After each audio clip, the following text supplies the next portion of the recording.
Hello and welcome to using the grading rubric to develop an assessment. Writing requirements for competency assessments.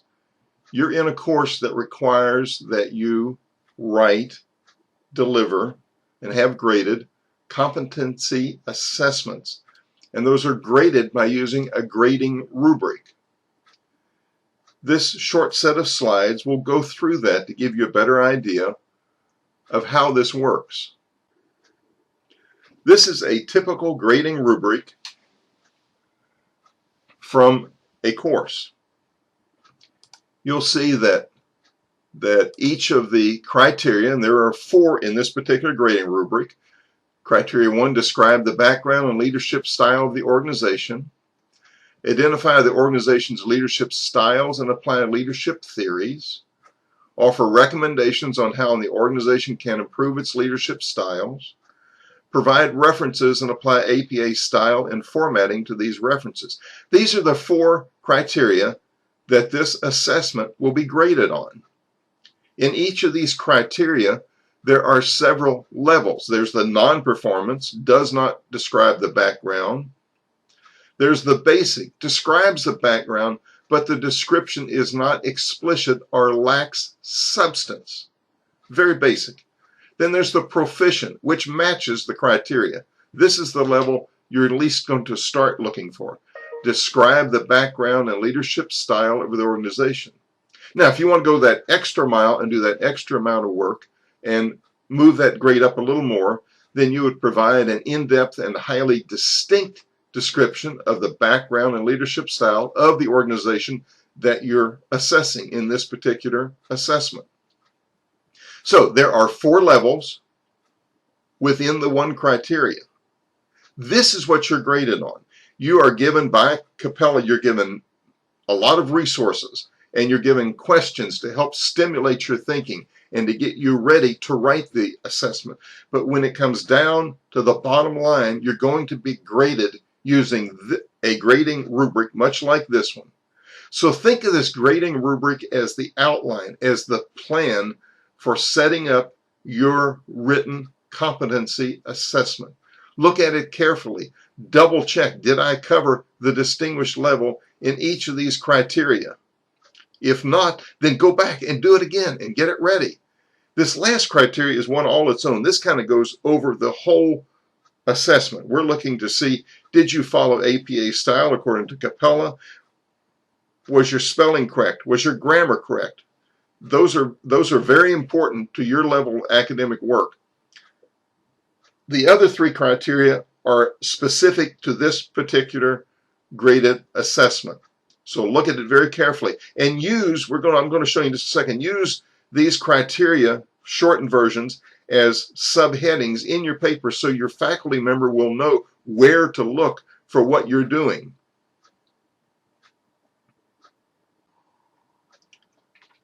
In your criteria assessment, your written criteria assessment, you should have at least 4 major parts. There should be a title page, and the title page will have, of course, the name of the assessment, your name, your professor's name, which would normally be Dr. Johnny Jones or Dr. Martha Stewart or whatever, the date, the course number, all that should be on that title page. The introduction or abstract should be a page with 1 paragraph, and it'd be maybe 4, 5, 6 sentences that gives an overall view of this particular assessment. Then we get to the real meat.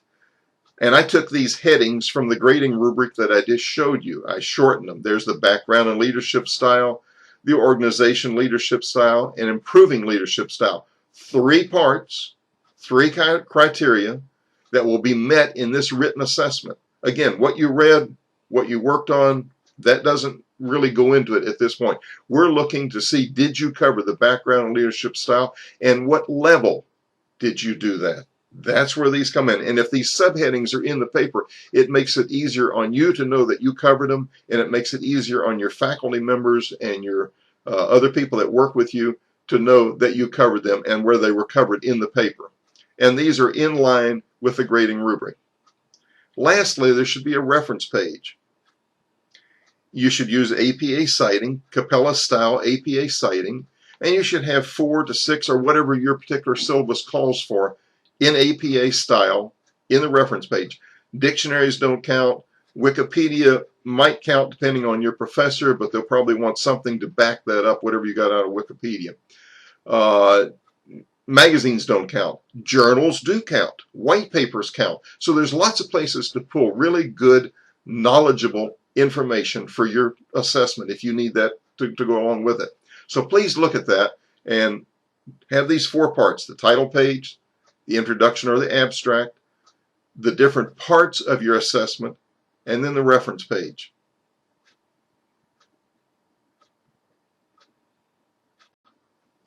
The last slide is just my resources to you. You're required to have resources in your paper. Well, in my set of slides, I wanted to give you some resources to remind you. These are all in your syllabus. If you look in your syllabus for your course, for your whatever assessment you're working on, competency assessment you're working on, you will see these resources. The Capella APA Style Writing Guide. We do not hold you to the full APA style. That isn't at this level. You'll see that at other levels. At this level, Capella has pared that down a little bit to help you with your APA style writing. So make sure your citing is correct. Again, look for your spelling and your grammar. Very important in your papers. Another resource for you is the scoring guide to guide your writing. There is a short production on using the scoring guide, much like this. Make sure you understand the scoring guide, what it's looking for, and you cover those points. That's what you're going to be graded on in the bottom line. And lastly, one to remember, all papers in FlexPath are required to be sent through Turnitin first. We want to make sure that you are not copying a large amount or just copying and pasting. We want to know what you know. We're assessing you. You are giving us your assessment of this competency, saying, I know this, and this is why I know it, and here's how I know it. So Turnitin helps us make sure that everybody is above board on this and not too much is being copied. Now, typically 15 to 18% is a good number to shoot for. Anything over 18%, and we're going to start getting nervous. Okay, are you just copying material and you really not showing us what you know? So use the Turnitin guide. Use the Turnitin process and the guides to help you produce a better paper. Again, thank you for taking a few minutes to look at this. I hope it helps you a little bit. My name is Dr. Bill Burkett, one of the faculty members here at Capella in the FlexPath PAN. Have a great day.